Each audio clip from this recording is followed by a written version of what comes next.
ब्राह्मण, चीता और सियार। एक बार की बात है, एक ब्राह्मण घने जंगल से गुजर रहा था। कुछ दूर जाने पर उसे एक चीता दिखाई दिया, जो कि एक पिंजरे में बंद था।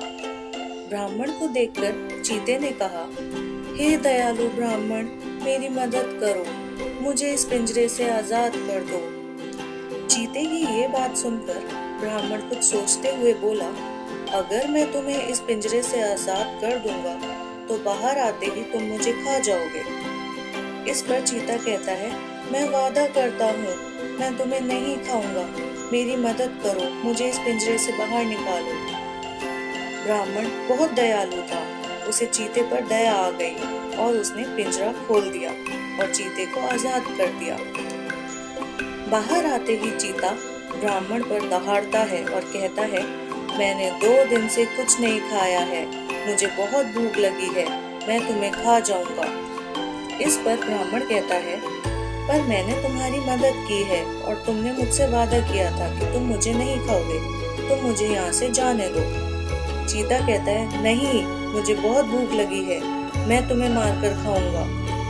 ब्राह्मण चीते से बहुत विनती करता है, किंतु चीता कुछ नहीं सुनता। फिर वे दोनों यह निर्णय करते हैं कि इस बात का फैसला हम किसी से पूछ के करते हैं। वो आसपास देखते हैं तो उन्हें वहां पास से एक सियार जाता हुआ दिखाई देता है, जिसे देखकर ये दोनों सियार से ही इस बात का निर्णय कराने का सोचते हैं।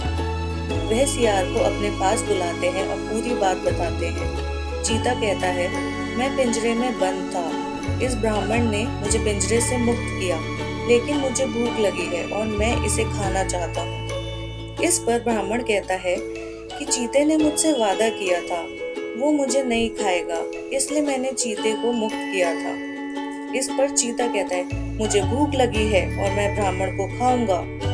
इस पर ब्राह्मण सियार से उसकी मदद करने के लिए कहता है। सारी बातें सुनने के बाद सियार कहता है, मुझे बात कुछ समझ नहीं आई, कौन पिंजरे में था और किसने किसकी मदद की। चीता फिर से सियार को पूरी बात बताता है।